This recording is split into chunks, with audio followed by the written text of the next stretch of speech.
പുല്ലിനു തുല്യമീ ജീവിതം വയലിൽ, പുല്ലിനു തുല്യമീ ജീവിതം വയലിൽ, പൂവെന്ന പോലിതു പൂക്കുന്നതുല, പൂവെന്ന പോലിതു പൂക്കുന്നതുല.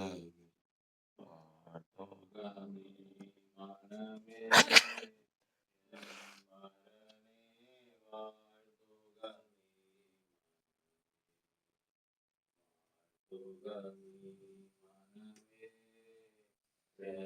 പരനെ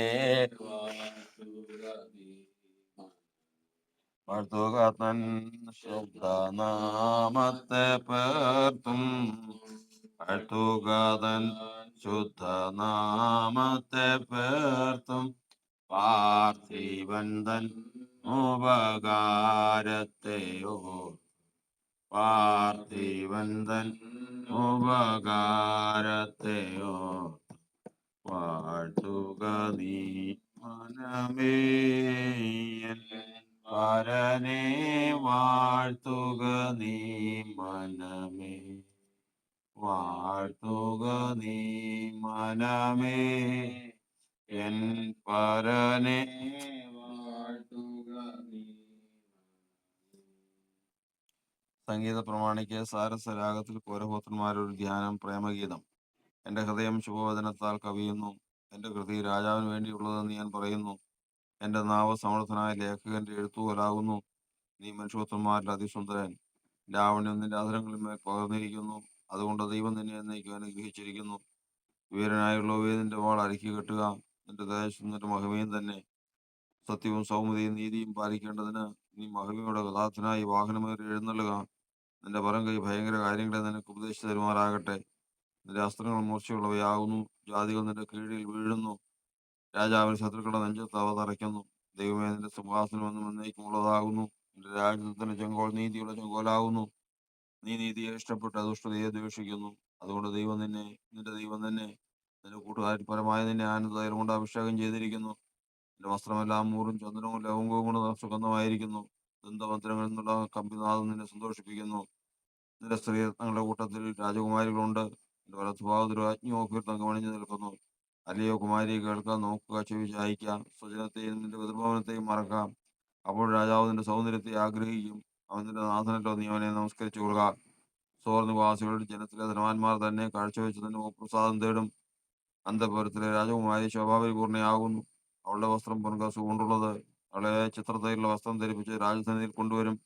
അവളുടെ തോഴിമാരായി കൂടെ നടക്കുന്ന കന്യകുമാരെ നിന്റെ അടുക്കൽ കൊണ്ടുവരും. സന്തോഷത്തോടും ഉല്ലാസത്തോടും കൂടെ അവരെ കൊണ്ടുവരും. അവർ രാജമന്ദിരത്തിൽ പ്രവേശിക്കും. നിന്റെ പുത്രന്മാർ നിന്റെ പിതാക്കന്മാർക്ക് പകരമിരിക്കും. സർവ്വഭൂമിയിലും നീ അവരെ പ്രഭുക്കന്മാരാക്കും. ഞാൻ നിന്റെ നാമത്തെ എല്ലാ തലമുറകളിലും ഓർക്കുമാറാക്കും. അതുകൊണ്ട് ജാതികളൊന്നും എന്നേക്കും നിനക്ക് സ്തോത്രം ചെയ്യും. ഹല്ലേലൂയ. സ്തോത്രം ചെയ്ത കർത്താവെ സ്തുതിക്കുന്നു. സ്തോത്രം, സ്തോത്രം, സ്തോത്രം, സ്തോത്രം. പരിശുദ്ധനായ ദൈവമേ, സ്വർഗസ്ഥ പിതാവേ, നല്ല പ്രഭാതത്തിനായി സ്തോത്രം ചെയ്യുന്നു. ഞങ്ങളെ ഇത്രയും സഹായിച്ച ദൈവത്തിന് സ്തോത്രം. ഇനി ഞങ്ങളെ സഹായിക്കാൻ കഴിവുള്ള ദൈവത്തിന് സ്തോത്രം. കർത്താവെ, ഞങ്ങളെ ഓർക്കണമേ, ഞങ്ങളെ കാണുമാറാകണമേ. ഞങ്ങളുടെ എല്ലാ ദോഷങ്ങളിൽ നിന്ന് കർത്താവ് ഞങ്ങൾക്ക് വിടുതൽ തരണമേ. ഇന്ന് കർത്താവിനെ ആരാധിപ്പാൻ തക്കവണ്ണം ഞങ്ങളെ കർത്താവ് പ്രാപ്തരാക്കണമേ. കർത്താവ് വിടുതൽ തരണമേ. യേശുവെ അനുഗ്രഹിക്കുമാറാകണമേ. സ്തോത്രം, സ്തോത്രം, സ്തോത്രം, സ്തോത്രം. അനുഗ്രഹിക്കപ്പെട്ട ആരാധന ഇത് സംബന്ധിക്കുന്ന ഏവരെയും കർത്താവ് സന്ദർശിക്കണമേ, അനുഗ്രഹിക്കണമേ. വായിച്ച സങ്കീർത്തനത്തിനായ സ്തോത്രം, ജനത്തിനായ സ്തോത്രം. എല്ലാവരെയും കാത്തോണം യേശുവിന്റെ നാമം.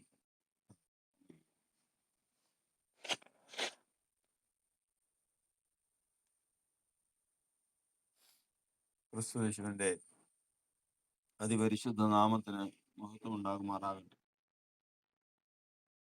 ഈ ആഴ്ചവട്ടത്തിന്റെ ഒന്നാമത്തെ ദിവസം ഈ പ്രാർത്ഥനയിൽ പങ്കെടുക്കുന്ന ഏവർക്കും, ഈ ആരാധനയിൽ സംബന്ധിക്കുന്ന ഏവർക്കും ക്രിസ്തു യേശുവിന്റെ ധന്യമായ നാമത്തിൽ സ്നേഹവന്ദനത്തെ അറിയിക്കുകയാണ്. കഴിഞ്ഞ ഒരാഴ്ചവട്ടക്കാലം നമ്മെ വിട്ടുപോയി.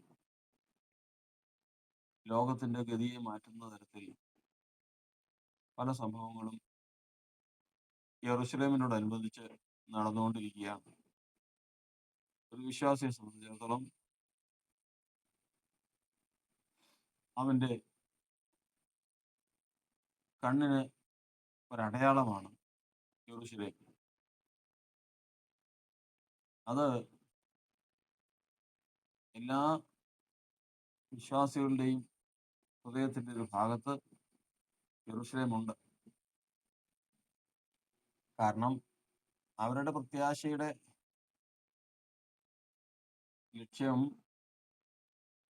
ദൈവത്തിന്റെ നഗരമായ സ്വർഗീയ യെരൂശലേമാണ്. അതിന്റെ നിഴലാണ്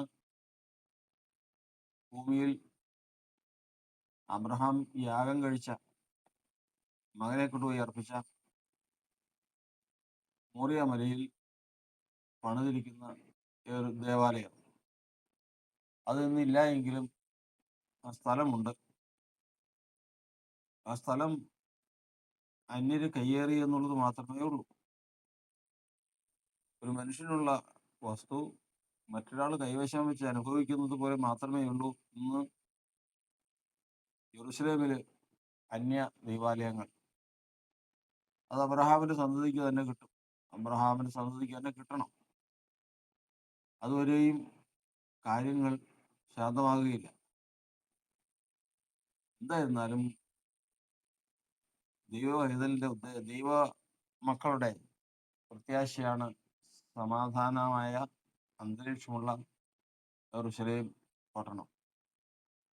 അതുകൊണ്ട് തന്നെ ദൈവത്തിന്റെ വചനത്തിൽ പറഞ്ഞിരിക്കുന്നു, യെരൂശലേമിന്റെ സമാധാനത്തിനായി പ്രാർത്ഥിക്കുകയും അവൻ അനുഗ്രഹിക്കപ്പെടും. നമ്മളുടെ ജീവിതത്തിൽ യെരൂശലേം എന്ന് പറയുന്ന ആ പട്ടണത്തിന് വേണ്ടി നമ്മളൊരു വാക്ക് പ്രാർത്ഥിച്ചാൽ നിശ്ചയമായിട്ടും അതിന്റെ പ്രതിഫലം ദൈവം തരും. കാരണം യെരൂശലേമിനെ കുറിച്ച് എരിവുള്ളവനാണ് ദൈവം. കാര്യങ്ങൾ എങ്ങനെയൊക്കെയും വന്നു ജാതികൾ അതിനെ ചവിട്ടിക്കളഞ്ഞിരിക്കുന്നു. ഇന്ന് അബ്രഹാമിന്റെ കർത്താവ് ചെയ്ത വാഗ്ദത്തത്തെ ഏതുമില്ലാത്തതാക്കി ജാതികൾ അതിനെ ചവിട്ടിക്കളയുകയാണ്. അവിടെ നടക്കുന്ന കാര്യങ്ങളെ കുറിച്ചൊക്കെയും നമുക്ക് അറിവും പരിചയമുള്ളതാണ്. എന്നാൽ ഇതൊക്കെയും ദൈവം അതിനൊക്കെ ഒരു ക്രമീകരണം കർത്താവ് വരുത്തും. തന്റെ സ്നേഹിതനായ അബ്രഹാമിന് കൊടുത്ത വാഗ്ദത്ത പ്രകാരം തന്നെ അവിടെ അബ്രഹാമിന്റെ സന്തതിയായി, വാഗ്ദത്ത സന്തതിയായി ജനിച്ച ക്രിസ്തുയേശു രാജാവായിട്ട് അവിടെ ഇരുന്ന് വാഴും. ഇത് നമ്മുടെ പ്രത്യാശയാണ്. അന്ന് നമ്മൾ പഠിക്കുന്നത് പോലെ നീതിയോടെ വാഴുന്ന രാജാവ്, സമാധാനം അനുഭവിക്കുന്ന പ്രജകൾ, ഭൂമിയിലൊക്കെയും ദൈവത്തിന്റെ പരിജ്ഞാനം കൊണ്ട് നിറഞ്ഞിരിക്കുന്ന അവസ്ഥ, വിഷമില്ലാത്ത ജീവികൾ, അക്രമ സ്വഭാവമില്ലാത്ത മൃഗങ്ങൾ, പ്രതികൂലം വരാത്ത പ്രകൃതി,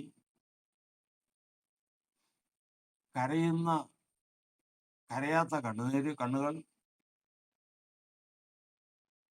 വിചാരപ്പെടാത്ത ഹൃദയങ്ങൾ, ഇതൊക്കെയും നമ്മുടെ പ്രത്യാശയാണ്. ഇതിനാണ് നമ്മൾ ഇന്ന് ഈ അധ്വാനമെല്ലാം അധ്വാനിക്കുന്നത്. അതുകൊണ്ട് നമ്മൾ പറഞ്ഞു വന്നതിന്റെ സാരം, ഒരു ദൈവത്തിന്റെ പൈതലിന്റെ ലക്ഷ്യമാണ്. അവിടെ വരുന്ന മാറ്റങ്ങൾ അവനറിയാം.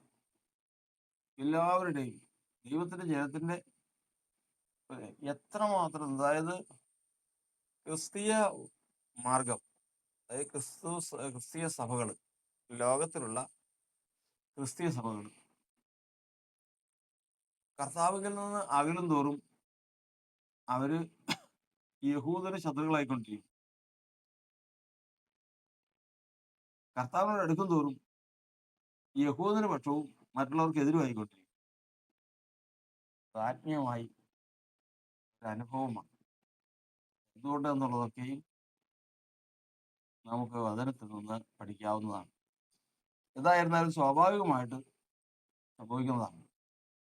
മറ്റൊന്ന്, ഏറ്റവും വലിയ അടയാളം എന്ന് പറയുന്നത്, ദൈവത്തിന്റെ പൈതൽ ഒരിക്കലും യെരൂശലേമിനെ പകയ്ക്കുകയില്ല. സിയോൻ പർവ്വതം, യെരൂശലേം പട്ടണം എന്നിവയെ ഒരിക്കലും പകയ്ക്കുകയില്ല. എന്നാൽ ദൈവത്തിന്റെ ശത്രുക്കൾ ഒരിക്കലും സിയോനെയോ യെരൂശലേം പട്ടണത്തെയോ സ്നേഹിക്കുകയുമില്ല. ഏറ്റവും വലിയൊരു അടയാളമാണ്. അപ്പൊ അതുകൊണ്ട് തന്നെ സകല ജാതികളും യെരൂശലേമിനെതിരെ യുദ്ധം ചെയ്യും, അതിനെ തങ്ങളുടേതാക്കാൻ നോക്കും. അവിടെ ഒരിക്കലും യഹൂദൻ ഇല്ലാതിരിക്കാൻ ശ്രദ്ധിക്കും. യഹൂദൻ ഒരു ജാതിയായി സത്യദൈവത്തെ ആരാധിക്കാതിരിക്കാൻ സകല പ്രവർത്തനങ്ങളും ജാതികൾ ചെയ്യും.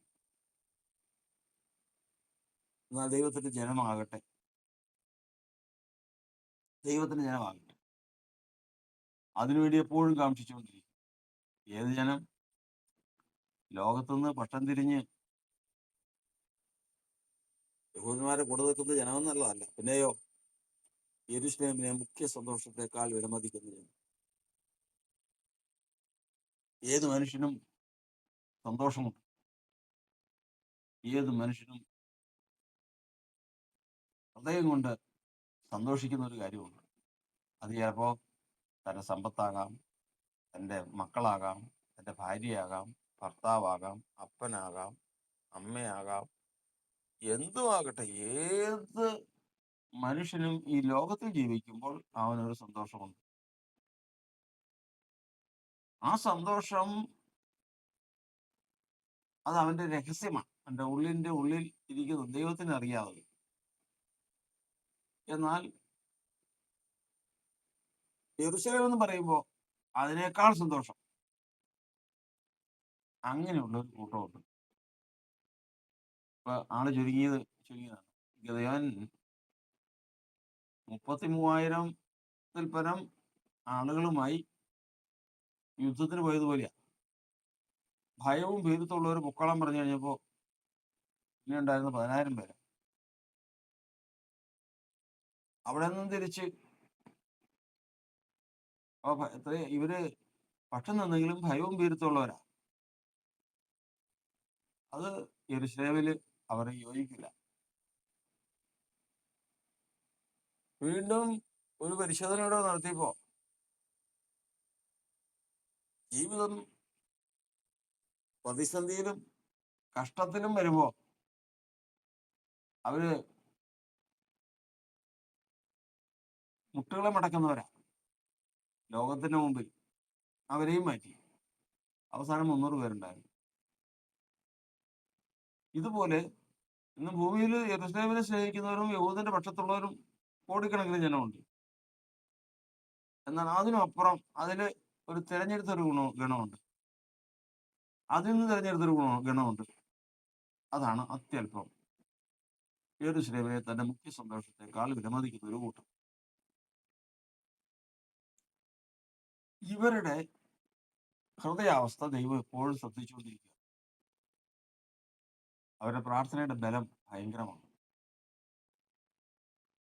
യഥാർത്ഥത്തിൽ അവർ പുറമേ ഒന്നും അധ്വാനിക്കുന്നില്ലായിരിക്കാം. എന്നാൽ അവരുടെ ഹൃദയം കൊണ്ട് അവര് ആഗ്രഹിക്കുകയും സങ്കല്പിക്കുകയും വിചാരിക്കുകയും ചെയ്യുന്നതെല്ലാം യെരൂശലേമിനെ കുറിച്ചാണ്. എന്തിന്? മോഹിക്കരുതെന്ന് പറഞ്ഞിട്ടുള്ള നമ്മുടെ പ്രമാണം, സങ്കീർത്തനം പറയുന്നത് എന്റെ ഉള്ളം യഹോവയുടെ പ്രാകാരങ്ങളെ വാഞ്ചിച്ച് മോഹിച്ചു പോകും. നമുക്ക് മോഹിക്കാൻ ഒരു വ്യവസ്ഥ എന്ന് പറയുന്നത് ആ യെരൂശലേമിൽ പണിതിരിക്കുന്ന ദൈവാലയത്തെ സംബന്ധിച്ചാണ്. അത് യെരൂശലേമിനെയും ദൈവാലയത്തെയും സംബന്ധിച്ചാണ്. അപ്പൊ നമ്മൾ ഇന്ന് ഇവിടെ ചിന്തിക്കുന്നത്, ഇന്ന് ഈ ഒരാഴ്ചപ്പെട്ട കാലവും നമ്മളിവിടെ വന്ന് നിൽക്കുമ്പോൾ എന്ത് വ്യത്യാസം യെരൂശലേമിന് വന്നിട്ടുണ്ട്? ലോകത്ത് നടക്കുന്ന എല്ലാ സംഭവങ്ങളും ഈ ഒരൊറ്റ സ്ഥാനത്തെ കേന്ദ്രീകരിച്ചാണ്, യെരൂശലേമിനെ കേന്ദ്രീകരിച്ചാണ്. ഒരു സഞ്ചാരി അവിടെ പോയതിനു ശേഷം ഇപ്രകാരം എഴുതി: എന്തിനു വേണ്ടിയിട്ടാണ് ഈ മനുഷ്യൻ നേരെ ചൊവ്വേ വെള്ളമില്ല, ഇന്ന് ഒരു ഉയർന്ന പ്രദേശമാണ്, അത് അവിടെ വെള്ളം വരുത്തി അവിടെ വെള്ളം കൊണ്ട് തൃപ്തി വരണമെങ്കിൽ അല്പം പടികളൊക്കെ ഉണ്ട്. മരുഭൂമിയാണ്. എന്തിനു വേണ്ടി? അതാണ് സ്ഥലത്തിന്റെ പ്രത്യേകത. യെരൂശലേമിന്റെ പ്രത്യേകത അതാണ്. ദൈവത്തിന്റെ ദൃഷ്ടിയും ഹൃദയവും എപ്പോഴും അവിടെ ഉണ്ട്. അതുകൊണ്ട് തന്നെ ശത്രുവിന്റെ ദൃഷ്ടിയും ശത്രുവിന്റെ ഹൃദയവും അവിടെ ഉണ്ട്. ഇതൊരു വലിയ അടയാളമാണ്. അപ്പൊ ഈ ഒരാഴ്ചവട്ട കാലവും നമ്മൾ കഴിഞ്ഞ ദിനങ്ങളിൽ ശ്രദ്ധിച്ചവർക്ക് മനസ്സിലായിട്ടുണ്ട്, എന്തൊക്കെയോ സംഭവങ്ങൾ അവിടെ നടക്കുന്നു. എന്തൊക്കെയോ സംഭവങ്ങൾ. കർത്താവ് അടയാളം പറഞ്ഞു, സൈന്യങ്ങൾ യെരൂശലേമിനെ വളഞ്ഞിരിക്കുന്നത് കാണുമ്പോൾ വായിക്കുന്നവൻ ചിന്തിച്ചുകൊള്ളട്ടെ. അന്ത്യമായി, കാലങ്ങൾ അവസാനിക്കാറായി. ഇപ്പൊ ലോകത്തിൽ വേറെ എന്തോരം രാജ്യങ്ങളുണ്ട്, എത്രമാത്രം രാഷ്ട്രീയങ്ങളുണ്ട്, എത്ര കോടി ജനമുണ്ട്, അതിനേക്കാളും ഭംഗിയുള്ള എന്തോരം സ്ഥലങ്ങളുണ്ട്, എത്രമാത്രം നല്ല കെട്ടിടങ്ങളുള്ളവരുണ്ട്. ദുബായിലും അതുപോലെ തന്നെ യൂറോപ്യൻ രാഷ്ട്രങ്ങളിലെല്ലാം ചെന്നാൽ എത്രമാത്രം നല്ല കെട്ടിടങ്ങളും ഭംഗിയുള്ള കെട്ടിടങ്ങളും ഉണ്ട്. ഇതിന് മാത്രം പ്രത്യേകത എന്താ? അതാണ്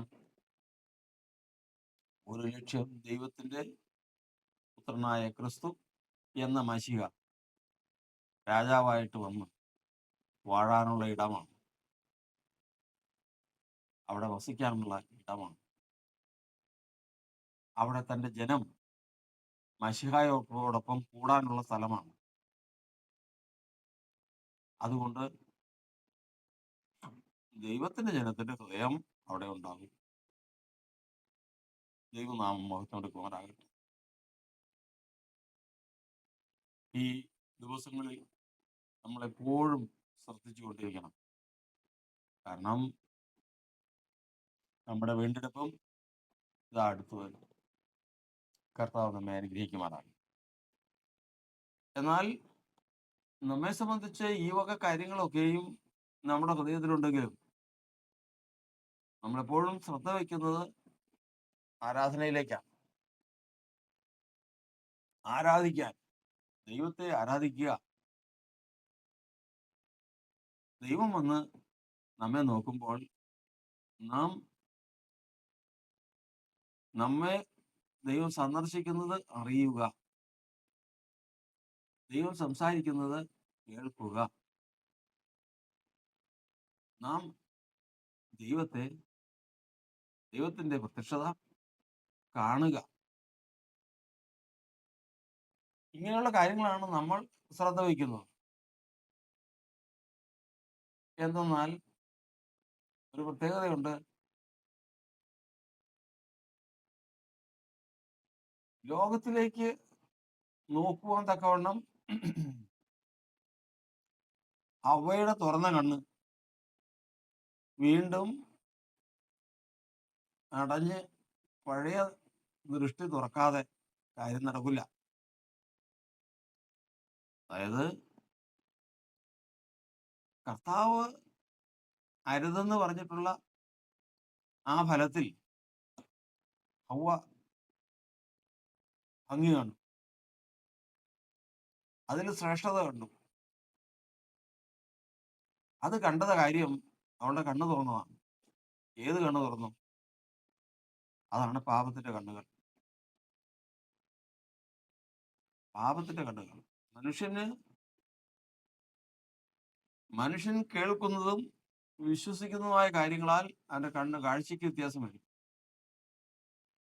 അങ്ങനെ തുറന്ന കണ്ണാണ് യെരൂശലേമിലെ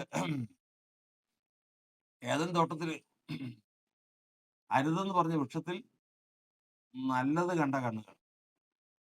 എന്നാൽ കർത്താവിന്റെ വചനം പറയുന്നത് അന്ന് അടഞ്ഞതാണ് കണ്ണുകൾ. ഏത് കണ്ണുകൾ? സ്വർഗീയത കാണുവാൻ. ഒരു ദിവസം പോലും വിടാതെ എല്ലാ ദിവസവും കർത്താവ് ഏദൻ തോട്ടത്തിൽ വരും. ആദാമിനും ഹവ്വയുമായിട്ട് സംസാരിക്കും, ഒരുമിച്ച് നടക്കും, സന്തോഷമാണ്. ഒരു ദിവസം പേടിച്ച് ഒളിച്ചു. ദൈവം അവിടെ വന്നപ്പോൾ അവനെ കാണുന്നില്ല. വിളിച്ചു, ആദമേ നീ എവിടെ? അവൻ ഒളിച്ചു. അവന്റെ ദൃഷ്ടി കുരുടായി, അവൻ നഗ്നനായി. നീ നഗ്നനെന്ന് നിന്നോട് ആര് പറഞ്ഞു? അരുതെന്ന് പറഞ്ഞ വൃക്ഷത്തിന്റെ ഫലം നീ തിന്നോ? തിന്നു. അന്ന് കുരുടായി പോയ കണ്ണുകളാണ്. ആ കുരുടായി പോയ കണ്ണുകളാണ് വീണ്ടും കാലാവസാനത്തെങ്കിൽ കർത്താവായ യേശുക്രിസ്തു കാൽവരിയിൽ യാഗമായി തീർന്നതിന് ശേഷം സ്വർഗാരോഹണം ചെയ്ത് ആത്മാവായി ഇന്ന് ലോകത്തിൽ വ്യാപരിച്ചുകൊണ്ടിരിക്കുക. എന്തിനു വേണ്ടിയിട്ട്? സുവിശേഷത്താൽ കുരുട്ട് കണ്ണുകളെ തുറക്കാൻ. ഇന്ന് കർത്താവിനെ കാണാൻ സാധിക്കാതെ അടഞ്ഞ കണ്ണ് ഇന്ന് തുറക്കണം. കർത്താവ് വന്നാൽ ആ കർത്താവിനെ കാണണം. 2, കർത്താവ് അഗ്നിക്ക് നടുവിൽ നിന്ന്, തീയിൽ നിന്ന് സീനായി പർവ്വതത്തിൽ ജനത്തോട് സംസാരിച്ചപ്പോൾ ജനം പറഞ്ഞു, ഇനി ആ ശബ്ദം ഞങ്ങളെ കേൾപ്പിക്കല്ലേ, കേട്ടാൽ ഞങ്ങൾ മരിച്ചു പോകും. നീ ഞങ്ങളോട് സംസാരിച്ചാൽ മതി. കാരണം അവരുടെ ഉള്ളിൽ യഥാർത്ഥത്തിൽ അവർ ലോകത്തിൽ കർത്താവിനോടൊപ്പം നടക്കുന്നുണ്ടെങ്കിലും അവരുടെ ഉള്ളിൽ ആള് വേറെ. യേശു ലഗ്യം ബാധിച്ചവനോട് പറഞ്ഞതുപോലെ നിന്റെ പേരെന്താ എന്ന് ചോദിച്ചപ്പോൾ ലഗ്യം ബാധിച്ചവൻ പറഞ്ഞു, ഞങ്ങള് പേര് ലഗ്യോനാണ്. ലഗ്യോ എന്ന് പറഞ്ഞു കഴിഞ്ഞാൽ പിശാചികളുടെ ബാധിച്ചിരിക്കുന്ന പിശാചികളുടെ എണ്ണമാണ്. അപ്പോ അവനല്ല സംസാരിക്കുന്നത്. ചോദ്യത്തിന് മറുപടി പറയുന്നത് വേറൊരുത്തനാണ്, ദൈവത്തിന്റെ ശത്രുവാണ്. ഞങ്ങൾ പലരാകുന്നു, പാതാളത്തിലേക്ക് അയക്കരുത് മുതലായിട്ട് കാര്യങ്ങളെല്ലാം പറയുന്നത് ശത്രുവാണ്. അപ്പോ അവനെന്ത് ചെയ്യും? അവൻ ബന്ധനത്തിലാണ്. ഇനി ആരാണ് ഇപ്പൊ എഴുന്നേറ്റ് നിൽക്കുന്നത്? ശത്രുവാണ്. ഈ അവസ്ഥയിലാണ് കർത്താവ് തീയുടെ നടുവിൽ സംസാരിച്ചത്. ഈ തീയിൽ കൂടി വന്ന വചനം അവരിലേക്ക് പ്രവേശിച്ചപ്പോൾ ഇനി അയ്യോ ഞങ്ങൾ മരിച്ചു പോകും. പറയുന്നത് ആരാന്നറിയാമോ? ഇതാണ് യഥാർത്ഥത്തിൽ രക്തം ചൊരിഞ്ഞിട്ടല്ലാതെ വിമോചനമില്ല. അവരുടെ പ്രാണൻ വീണ്ടെടുക്കപ്പെട്ടിട്ടില്ല. അവരുടെ പ്രാണൻ വീണ്ടെടുത്ത് ആ ശബ്ദം കേട്ടിരുന്നെങ്കിൽ ഒരു പ്രശ്നമില്ല, യാതൊരു പ്രശ്നമില്ല. അങ്ങനെ മോശ മുഖാന്തരം അവരോട് സംസാരിച്ചു. അവൻ അവിടെ അടങ്ങി പാർത്തു. ആര്? പാപത്താൽ ഹൗവയിൽ കൂടി മാനവരാശിയിൽ കടന്ന ദൈവത്തിന്റെ എതിരാളിയായ ശുദ്ധാത്മാവ് സാത്താൻ അപ്പോഴും പുറത്തു പോകാതെ അവിടെ പാർക്കാനുള്ള അവസരമാണ്. എന്നാൽ പുതിയ നിയമത്തിൽ പറഞ്ഞത് വിശ്വാസത്താൽ ക്രിസ്തു നിങ്ങളുടെ ഹൃദയങ്ങളിൽ വസിക്കുന്നു. വിശ്വാസം കേൾവിയാൽ വരുന്നു, കേൾവി ക്രിസ്തുവിന്റെ വചനത്താൽ വരുന്നു, ക്രിസ്തുവിന്റെ വചനം പ്രസംഗിക്കുന്നവനാൽ വരുന്നു, പ്രസംഗിക്കുന്നവൻ സ്വർഗത്തിൽ നിന്ന് അയച്ച പരിശുദ്ധാത്മാവിനാൽ പ്രസംഗിക്കുന്നു. അങ്ങനെ കയറുമ്പോൾ ഈ വ്യവസ്ഥ പ്രകാരം ഒരാളിലേക്ക് സുവിശേഷം വരുമ്പോൾ അവനിലേക്ക് ദൈവത്തിന്റെ വചനവും ആത്മാവും പ്രവേശിക്കുന്നു. അവനിൽ നിന്ന് ശത്രു ഇറങ്ങിപ്പോകുന്നു. പുതിയ നിയമത്തിലെ ക്രിസ്തുയേശുവിന്റെ നാമത്തിലുള്ള സുവിശേഷത്തില് ദൈവത്തിന്റെ വചനത്തിന് ബന്ധനമില്ലാത്ത വചനം. അങ്ങനെയാണെന്ന് പുതിയ നിയമത്തിൽ വസിക്കുന്നു. അങ്ങനെ ദൈവത്തിന്റെ വചനം കേൾപ്പാൻ ഇന്ന് കർത്താവ് പ്രാപ്തരായിരിക്കുകയാണ്. അതാണ് കല്ലറകളിലുള്ളവർ ദൈവത്തിന്റെ ശബ്ദം കേൾക്കുന്നവർ ജീവിക്കുകയും ചെയ്യുന്ന കഴിയുന്നു. കേൾക്കുന്നവരെ ജീവിക്കൂ, കേൾക്കുന്നവരെ എടുക്കപ്പെടൂ, കാണുന്നവരെ എടുക്കപ്പെടും. കാണുകയും കേൾക്കുകയും ചെയ്യണം. മണവാളൻ വരുന്ന ആർപ്പുണ്ടാകുമ്പോ മണവാളനെ കാണണം, മണവാളനെ കേൾക്കണം. കർത്താവ് താൻ ഗംഭീരനാദം. ആ നാദം എന്ന് പറയുന്നത് എല്ലാവരും കേൾക്കുന്നതല്ല അത്. കർത്താവിന്റെ ഗംഭീരനാദം എന്ന് പറഞ്ഞു കഴിഞ്ഞാൽ രക്ഷിക്കപ്പെടാത്തവനും ജാതികളുമായിരിക്കുന്നവർക്ക് സീനായി പർവ്വതത്തിൽ ദൈവം സംസാരിച്ചപ്പോൾ ജനം കേട്ടതുപോലെയാ. അതൊരിക്കലും അവന് സഹിക്കാൻ സാധിക്കില്ല, അവൻ മരിച്ചു പോകും. എന്നാൽ ദൈവത്തിന്റെ ജനം അത് കേൾക്കുന്നു. അവർ കർത്താവിന്റെ മുഖത്തെ തേജസ്സിൽ കാണുന്നു. പ്രധാന ദൂതന്റെ ശബ്ദം അവരുടെ കൂടെ, അവരെ സംരക്ഷിക്കാനുള്ള ദൈവദൂതന്മാർ അവരുടെ കൂടെ വസിക്കുന്നു, അവരെ നടത്തുന്നു. ദൈവത്തിന്റെ കാഹളം സഭയായിട്ടുള്ളവരെല്ലാം ഒരുമിച്ച് കൂട്ടുവാൻ ദൈവം പ്രവർത്തിക്കും. ഇതിനു വേണ്ടിയിട്ടാണ് നമ്മൾ ഒരുങ്ങുന്നത്. നമുക്ക് മറ്റൊരു ലക്ഷ്യത്തിലേക്കല്ല. ഈ കാര്യങ്ങൾ നമുക്കുണ്ടോ? ദൈവമേ, നീ ആ പുറപ്പെടുവിക്കുന്ന ശബ്ദം, ആ ഗംഭീര ശബ്ദം, കാഹളം, ദൂതന്മാരുടെ ശബ്ദം, ഇതൊക്കെയും ധ്വനിക്കുന്ന ആ ദിവസം, ദൈവമേ, ഞാൻ അറിയാതെ പോകരുത്. അത് കേട്ട് ഞാൻ ഭയപ്പെട്ടു പോകരുത്. അത് കേട്ട് എനിക്ക് ദോഷം ഭവിക്കരുത്. പിന്നെയോ പ്രാഗൽഭ്യത്തോടെ കർത്താവിന്റെ സന്നിധിയിൽ നിൽക്കുവാൻ തക്കവണ്ണം എന്നെ പ്രാപ്തനാക്കണം. അതിനു വേണ്ടിയിട്ടാണ് നമ്മുടെ ആരാധന. നമ്മുടെ ജീവിതത്തിലെ ആരാധന അതിനു വേണ്ടിയിട്ടുള്ളതായിരിക്കട്ടെ. കർത്താവിന് സ്തോത്രം. ഇന്ന് നമ്മൾ വായിച്ച സങ്കീർത്തനം 45-ാമത്തെ സങ്കീർത്തനമാണ്. യഥാർത്ഥത്തിൽ അത് കല്യാണത്തിനും ഒക്കെ വായിക്കുന്ന മംഗളകരമായിട്ടുള്ള കാര്യങ്ങൾ ഉൾക്കൊണ്ടിരിക്കുന്ന സങ്കീർത്തനമാണ്. എന്നാൽ അതിന്റെ ആത്മീയ അർത്ഥം നമ്മൾ എഫേസ്യ ലേഖനത്തിൽ പഠിക്കുന്ന പോലെ, ഞാൻ ചില വ്യവസ്ഥകൾ ഭാര്യ ഭർത്താക്കന്മാരെ കുറിച്ച് പറഞ്ഞതിന് ശേഷം അപ്പോസ്തലനായ പൗലോസ് സൂചിപ്പിക്കുകയാണ്, ഞാനിത് പറഞ്ഞത് മുഴുവൻ ആരെക്കുറിച്ചാണ്? ക്രിസ്തുവിനെയും സഭയെയും കുറിച്ചാണ്. മണവാളനും മണവാട്ടിയെന്ന് ഞാൻ പറഞ്ഞപ്പോൾ നിങ്ങൾ ധരിച്ചതുപോലെ ഭൗതിക കാര്യം മാത്രമല്ല, പിന്നെയോ ആത്മീയമായിട്ട് ക്രിസ്തു എന്ന മണവാളനും സഭ എന്ന മണവാട്ടിയെയും സംബന്ധിച്ചാണ് ഞാനത് പറഞ്ഞത്. ആ ബന്ധം 45-ാം സങ്കീർത്തനത്തിൽ എവിടെയും കാണാം. അതിന്റെ ഒന്നാമത്തെ വാക്യത്തിൽ എഴുതിയിരിക്കുന്ന വാക്യം ഇതാണ്: എന്റെ ഹൃദയം ശുഭവചനത്താൽ കവിയുന്നു. ശുഭവചനം കവിയുന്നു. മനുഷ്യന്റെ ഹൃദയത്തിൽ കവിഞ്ഞൊഴുക്ക് എന്ന് പറയുന്നത് പലതുണ്ട്. എന്നാലും പ്രധാനമായിട്ടും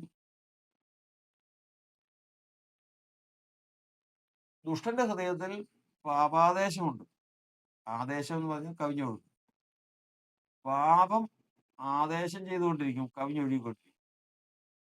നീതിമാന്റെ ഹൃദയത്തിൽ ശുഭവചനം കവിഞ്ഞൊഴുകിക്കൊണ്ടിരിക്കും.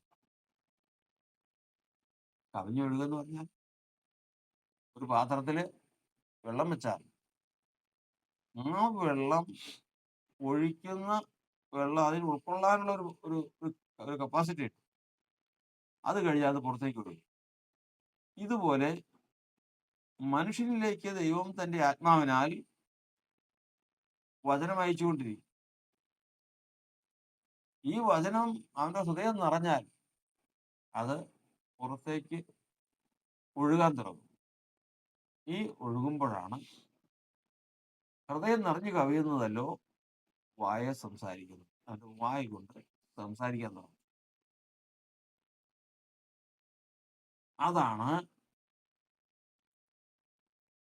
ആ സമയമാണ് ദൈവം അവനെ മാനിക്കുന്നത്. കാരണം അവന്റെ ഹൃദയത്തിൽ എന്താണ് ഇരിക്കുന്നതെന്ന് വെളിപ്പെട്ടു വരുന്നതാണ്. എന്നാൽ ദുഷ്ടനെ സംബന്ധിച്ചിടത്തോളം പാപം കവിഞ്ഞുകൊണ്ടിരിക്കും. അവന്റെ ഹൃദയത്തിൽ നിന്ന് ദോഷം പുറത്തു വന്നുകൊണ്ടിരിക്കും. കാരണം ഹൃദയത്തിൽ നിറഞ്ഞിരിക്കുന്നതാണ്. അതുകൊണ്ടാണ് നമ്മൾ പറഞ്ഞിരിക്കുന്നത്, യാതൊരു തരത്തിലും ജനത്തിന് മക്കളോട് പക വയ്ക്കരുത്. ദുഷ്ടമാനസൻ കോപം സംഗ്രഹിക്കുന്നു. കോപം സംഗ്രഹിച്ചു വെക്കരുത്. ദൈവഹിതമല്ലാത്ത സ്വഭാവങ്ങൾ, ഭാവങ്ങൾ ഹൃദയത്തിൽ നിറച്ചു വെച്ചോണ്ടിരിക്കരുത്. താങ്ങാനാവൂല. താങ്ങാനാകാതെ പുറത്തേക്ക് ഒഴുകാൻ തുടങ്ങുന്ന ഒരു സമയം വരും. കോപം കൊണ്ട് നിറഞ്ഞാൽ, ഒരു ശകലം കോപം സംഗ്രഹിച്ചു വെച്ച് കഴിഞ്ഞാൽ അതിനോട് കൂട്ടാൻ ശത്രുവിന് കഴിയും. ശത്രു അതിനോട് കൂട്ടുമ്പോൾ അത് നിറയാൻ തുടങ്ങും. നിറഞ്ഞാൽ അത് കവിയുന്ന സമയം വരും.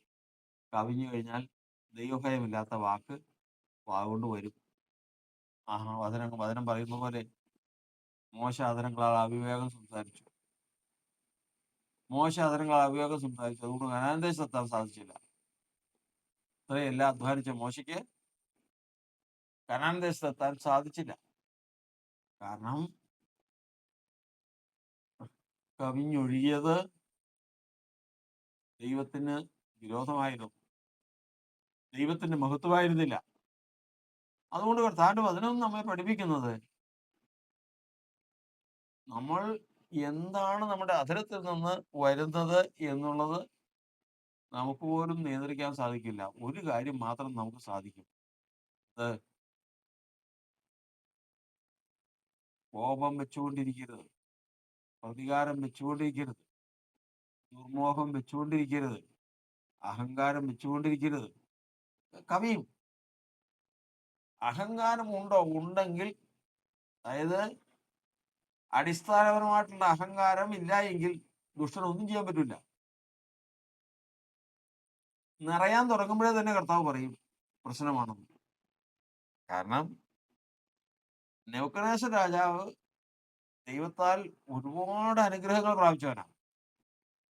ഒരുപാട് അനുഗ്രഹങ്ങൾ. അവന്റെ ഹൃദയത്തില് അഹങ്കാരം നികളം തുടങ്ങിയപ്പോഴേ കർത്താവ് പറഞ്ഞു, ഒരു സ്വപ്നം കണ്ടു. ഭൂമിയുടെ മധ്യം നിൽക്കുന്ന വൃക്ഷം, ഫലങ്ങളുള്ളത്, ഇലകളുള്ളത്, കമ്പുകളുള്ളത്. ദൈവം അതിന്റെ ഇലകളെ, അതിന്റെ കമ്പുകളെ വെട്ടി, ഫലങ്ങളെ നീക്കി, വൃക്ഷത്തെ വെട്ടി, അങ്ങനെയെല്ലാം ചിതറിച്ചു കളഞ്ഞു. മുതലായിട്ടുള്ള കാര്യങ്ങളെല്ലാം പറഞ്ഞു. സ്വപ്നം കണ്ടത് എന്താണെന്ന് സ്വപ്നം അറിയാൻ പറ്റുന്നില്ല. ദാനിയേൽ സ്വപ്നം വെച്ചപ്പോ ദാനിയേൽ അതിശയിച്ചു പോയി. കാരണം സംഭവിക്കാൻ പോകുന്ന കാര്യം എന്താണെന്ന് വിചാരിച്ചു. ഒടുവിൽ കാര്യം മനസ്സിലായി. ദൈവാത്മാവ് കാര്യം വെളിപ്പെടുത്തി കൊടുത്തു. ഇരിക്കും. കാര്യങ്ങള് കേട്ടു. സ്വപ്നം എന്നതാ, കാര്യങ്ങൾ എന്നതായിരിക്കും. ദാനിയേൽ പറഞ്ഞു ഇതാണ് അർത്ഥമെന്ന്. മനസ്സിലായില്ല. ഒരു വർഷം കഴിഞ്ഞു. അത് എന്തിനാ ഈ ഒരു വർഷം താമസിച്ചത്? നിറയാനുള്ള സമയമാണ്. കർത്താവ് പറയുന്നു, ഒരു വർഷം കഴിഞ്ഞാൽ ഇത് കവിയും. ഇന്ന് ഇവൻ ഹൃദയത്തിൽ നിക്ഷേപിച്ചിരിക്കുന്ന, അല്ലെങ്കിൽ ഹൃദയത്തിൽ ആരംഭിച്ചിരിക്കുന്ന ഈ അഹങ്കാരം ഒരു വർഷം കഴിയുമ്പോൾ നിറഞ്ഞ് കവിയും. പുറത്തേക്ക് വരും. പുറത്തേക്ക് വന്നാൽ ദൈവദൂഷണമായിരിക്കും, പ്രശ്നമാകും. കാര്യമൊന്നും അത്രയൊന്നും ഗ്രഹിച്ചില്ല. കാര്യങ്ങൾ മുമ്പോട്ട് പോയി. അഹങ്കാരം നിറഞ്ഞു കഴിഞ്ഞുകൊണ്ടിരുന്നു. ഒരു വർഷം കഴിഞ്ഞപ്പോ കാരണം സഹിക്കാൻ പറ്റാതെ, ഏത് പാത്രത്തിനും, നമ്മൾ ആദ്യം പറഞ്ഞല്ലോ, ഏത് പാത്രത്തിനും ഒരളവുണ്ട്. ആ അളവ് കഴിഞ്ഞാൽ കവിയും. ആ അളവ് പൂർത്തിയായി, കവിയാൻ തുടങ്ങി. ശത്രു നോക്കിക്കൊണ്ട് നോക്കുക, അത് കവിയാൻ പോവുക. പാത്രത്തിൽ നിന്ന് ഒഴിക്കുന്ന പോലെ ഇപ്രകാരം പറഞ്ഞു. തന്റെ രാജധാനിയും കൊട്ടാരങ്ങളും, തന്റെ ധനസമൃദ്ധിയും ആരോഗ്യവും തന്റെ സ്വാധീനങ്ങളും എല്ലാം, രാജ്യത്വം എല്ലാം കണ്ടതിന് ശേഷം പറഞ്ഞു, ഇത് ഞാൻ എന്റെ ധനമാഹാത്മ്യത്തിനായി പണിത മഹതിയാം ബാബേലല്ലയോ. തീർന്നില്ലേ? അഹങ്കാരത്തിന് ഞാൻ പണിതു എന്റെ ധനമാഹാത്മ്യം മുതലായിട്ടുള്ള കാര്യങ്ങൾക്കായി പണിത മഹതിയാം ബാബേലല്ലയോ എന്ന് അവൻ പറഞ്ഞു തുടങ്ങി. അപ്പോൾ തന്നെ സ്വർഗത്തിൽ നിന്ന് ഉത്തരം വന്നു. ഒരു വർഷം മുമ്പ് എന്നോട് പറഞ്ഞെന്താ? ഇത് കവിഞ്ഞു വരും. കവിയുന്ന ദിവസം നീ കുറ്റക്കാരനാവും. ഇത് കവിയുന്ന ദിവസം നീ കുറ്റക്കാരനാവും. കർത്താവിന്റെ വചനം 44 സങ്കീർത്തനത്തിൽ വായിക്കുന്നത് ലാവണ്യം നിന്റെ അധരങ്ങളിന്മേൽ പകർന്നിരിക്കുന്നു. ലാവണ്യം പകർന്നിരിക്കുന്നു. അതായത് നിന്റെ വായിൽ നിന്ന് ലാവണ്യമുള്ള വാക്കുകൾ പുറപ്പെടുവാൻ തക്കവണ്ണം ദൈവം ഹൃദയത്തിൽ എളിമയും താഴ്മയും വിനയവും കൊണ്ട് നിറച്ചാൽ അത് നിറഞ്ഞു കവി ഒരു ദിവസം അതിൽ നിന്ന് വരുന്ന വാക്കുകൾ ലാവണ്യമുള്ളതായിരിക്കും. ആ വാക്കുകൾ നിമിത്തം നിന്റെ വാക്കിനാൽ നീ നീതീകരിക്കപ്പെടുകയും നിന്റെ വാക്കുകളാൽ കുറ്റം വിധിക്കപ്പെടുകയും ചെയ്യും. ഇത് മനുഷ്യന്റെ ജീവിതത്തിലെ അനുഭവമാണ്. നമ്മൾ എന്തെങ്കിലും ഒരു കാര്യം ദോഷം വിചാരിച്ചു കഴിഞ്ഞാൽ അത് പോട്ടെ എന്ന് നമ്മൾ ചിന്തിക്കരുത്. കാരണം അങ്ങനെ ചിന്തിച്ചതിന്റെ കാരണം ഇന്നിപ്പോ കർത്താവ് നമ്മെ ശിക്ഷിച്ചില്ല. ഞാൻ അങ്ങനെ ചിന്തിച്ചു എങ്കിലും കർത്താവ് എന്നെ ശിക്ഷിച്ചില്ല എന്ന് പറഞ്ഞാൽ നമ്മൾ അടങ്ങിയിരിക്കരുത്. ഞാനങ്ങനെ ചിന്തിച്ചെങ്കിൽ നിശ്ചയമായിട്ടും എൻ്റെ ഉള്ളിൽ എന്തോ കാര്യം കിടപ്പുണ്ട്. നിറഞ്ഞോണ്ടിരിക്കുക. കവിയുന്നത് നോക്കി ശത്രു ഇരിക്കുക. ശുഭവചനം കവിയുന്നത് നോക്കി ദൈവവും നോക്കിയിരിക്കുക. കവിഞ്ഞ് പുറത്തേക്ക് വന്നാൽ ദൈവം അതിന് പ്രതിഫലം കൊടുക്കാൻ പോവാ. ഒരു വർഷം കഴിഞ്ഞു, അതിലെതാത്ത വാക്കുകൾ കവിഞ്ഞു, രാജ്യത്ത് നിന്നെ വിട്ട് നീങ്ങിയിരിക്കുന്നു. നെബൂഖദ്നേസറേ, ഈ മൃഗങ്ങളെ പോലെ പുല്ല് തിന്നു. കാരണം എന്താണെന്നറിയാമോ? നീ ചില കാര്യങ്ങൾ ഇന്നും അറിയാത്തതുകൊണ്ട് നീ നിനക്ക് ലഭിച്ചിരിക്കുന്ന നന്മ എവിടെ നിന്ന് എങ്ങനെ നിനക്ക് ഈ അധികാരം കിട്ടിയത് എങ്ങനെ എന്നുള്ളതൊന്നും നീ പൂർണ്ണമായിട്ട് ഗ്രഹിച്ചിട്ടില്ല. മൂഢതയാണ് നിന്റെ ഹൃദയത്തിലുള്ളത്. അതുകൊണ്ടാണ് ഇങ്ങനെ അഹങ്കാരം നിറഞ്ഞു വരുന്നത്. 7 വർഷം നീ മൃഗത്തെ പോലെ പുല്ല് തിന്നും, മൃഗപ്രായനാകും. മാനസിക വിഭ്രാന്തിയിൽ 7 വർഷം ജീവിച്ചു എന്നാണ് ചരിത്രം നെബൂഖദ്നേസർ രാജാവിന്റെ കാര്യത്തെ കുറിച്ച് പറയുന്നത്. 7 വർഷം കഴിഞ്ഞപ്പോൾ ഒരു കാര്യം മനസ്സിലായി. ഇതിനൊക്കെയും കാരണം, ഇതിനൊക്കെയും പിന്നിൽ ഒരാളുണ്ട്. അവൻ ദൈവമാണ്. അവൻ മാത്രം ദൈവമാണ്. അവനാൽ മാത്രമേ എന്തെങ്കിലും നടക്കൂ. മനുഷ്യർക്ക് രാജ്യത്വമുണ്ടോ? അവനാണ് കാരണം. ആരെങ്കിലും തിന്ന് തൃപ്തി പ്രാപിക്കുന്നുണ്ടോ? അവനാണ് കാരണം. ആരെങ്കിലും അനുഗ്രഹിക്കപ്പെടുന്നുണ്ടോ? അവനാണ് കാരണം. നമ്മൾ ഈ ലോകത്തിൽ വെറും പാത്രങ്ങൾ മാത്രമാണ്. ഇത് അറിഞ്ഞതിന് ശേഷം വെളിപ്പെട്ട് ഉയരത്തിലേക്ക് നോക്കി പഠിച്ചു എന്നർത്ഥം. 7 വർഷം ഒരു കോഴ്സായിരുന്നു. 7ാമത്തെ വർഷം ഉയരത്തിലേക്ക് നോക്കി സമ്മതിച്ചു. അപ്പോൾ തന്നെ മുഖപ്രകാശം മടങ്ങി വന്നു, രാജ്യത്വം മടങ്ങി വന്നു, സ്നേഹിതർ മടങ്ങി വന്നു, മൃഗസ്വഭാവം വിട്ടുപോയി, വിട്ടുപോയി. മുൻപുണ്ടായിരുന്നത് പോലെ അതിനേക്കാൾ ഉപരിയായ രാജസ്ഥാനത്തിൽ ബലപ്പെട്ടു. ഹൃദയം അങ്ങനെയുള്ള കാര്യങ്ങളൊന്നുമില്ല എന്ന് ഒറ്റ കാര്യം മാത്രമേ, രാജ്യത്വം ദൈവത്തിൻ്റെതാണ്, ആധിപത്യം ദൈവത്തിൻ്റെതാണ്. ദൈവത്താൽ മാത്രമേ എന്തെങ്കിലും സാധിക്കൂ. ദൈവത്തിന് ഭാഗം താഴ്ത്തിയെന്ന് കണ്ടു കഴിഞ്ഞപ്പോൾ അതും കവിഞ്ഞു. എങ്ങനെ കവിഞ്ഞു? പറയുകയാണ്, എനിക്ക് സംഭവിച്ച കാര്യങ്ങൾ ലോകത്തിൽ പ്രസിദ്ധമാക്കണമെന്ന് എനിക്കൊരാഗ്രഹം. കാരണം അത്യുന്നതനായവന്റെ പ്രവൃത്തി എത്ര ഭയങ്കരമെന്ന് എൻ്റെ കൊണ്ടൊന്ന് പറയണം, ലോകത്തെ അറിയിക്കണമെന്നൊരു താല്പര്യം. അതിന് തൻ്റെ തന്നെ ചരിത്രം എടുത്തു. താൻ രാജാവായിരുന്നതും അഹങ്കാരത്താൽ നിഗളിച്ചതും വായ കൊണ്ട് അനർത്ഥം പറഞ്ഞതും അതിനുശേഷം കർത്താവ് ശിക്ഷയ്ക്ക് വിധിച്ചതും അതിനുശേഷം സുബോധം വന്നതും യഥാസ്ഥാനപ്പെട്ടതുമായ കാര്യങ്ങളൊക്കെ ശുഭവചനമായി വായിൽ കൂടി പുറത്തേക്ക് വന്നു. ദൈവനാമ മഹത്വം.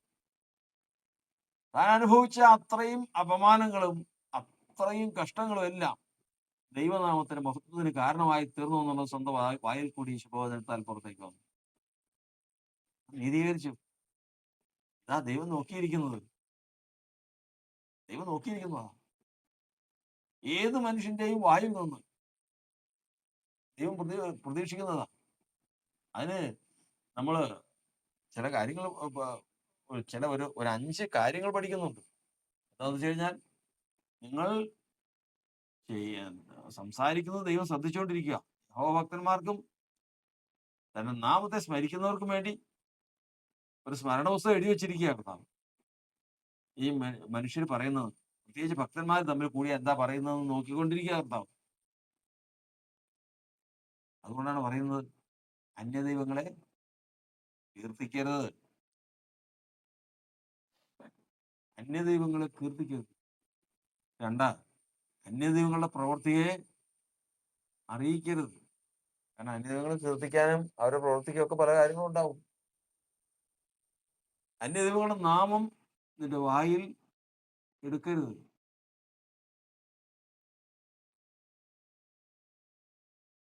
എടുക്കാൻ പാടില്ല. അവ കീർത്തിക്കരുത്, അവരുടെ പ്രവൃത്തി അറിയിക്കരുത്, നാമം എടുക്കരുത്. ഇതുപോലെ ദൈവത്തിന്റെ വചനത്തിൽ നമ്മൾ പഠിക്കുന്നത്, ഇന്ന് ദൈവത്തിന്റെ നാമത്തെ കീർത്തിക്കണം, ദൈവത്തിന്റെ വീര്യപ്രവൃത്തികളെ വർണ്ണിക്കണം, ദൈവത്തിന്റെ പ്രവൃത്തി അറിയിക്കണം. ഇങ്ങനെ ആയിരിക്കണം. അത് ഹൃദയത്തിൽ നിന്ന് വരണമെങ്കിൽ ഏറ്റവും ആദ്യമേ തന്നെ ഒരിക്കലും അരുതാത്തത് ഹൃദയത്തിൽ നിന്ന് കളയണം. കാരണം ഇത് നിറഞ്ഞു കവിയുന്നത് ദൈവം നോക്കിക്കൊണ്ടിരിക്കുക. ഒരു ദിവസം ഈ പാത്രം നിറയും, അതിൽ നിന്ന് കവിഞ്ഞൊഴുകും. ആ കവിഞ്ഞൊഴുകുന്ന ദിവസം ഇവന് ദൈവം അനുഗ്രഹം വെച്ചിരിക്കുകയാണ്. അപ്പോസ്തലനായ പൗലോസ് അവൻ കവിഞ്ഞൊഴുകുന്നത് എന്താണെന്നറിയോ? അവൻ ദമസ്കോസിലേക്ക് പോകുമ്പോ അവന്റെ ശ്വാസത്തിലുണ്ട് ഏത്? കൊലയും ദൂഷണവും ഭീഷണവും. അതായത് ദൈവസഭയ്ക്കെതിരെയുള്ള അവരെ ന്യായം വിധിക്കാനുള്ള വാക്കുകൾ അവന്റെ വായിലുണ്ട്, ശ്വാസത്തിലുണ്ട്, കവിഞ്ഞൊഴുകിക്കൊണ്ടിരിക്കുക. അവനിതെല്ലാം പറയുന്നുണ്ട്. പക്ഷെ അറിവില്ലായ്മയാലാണ്.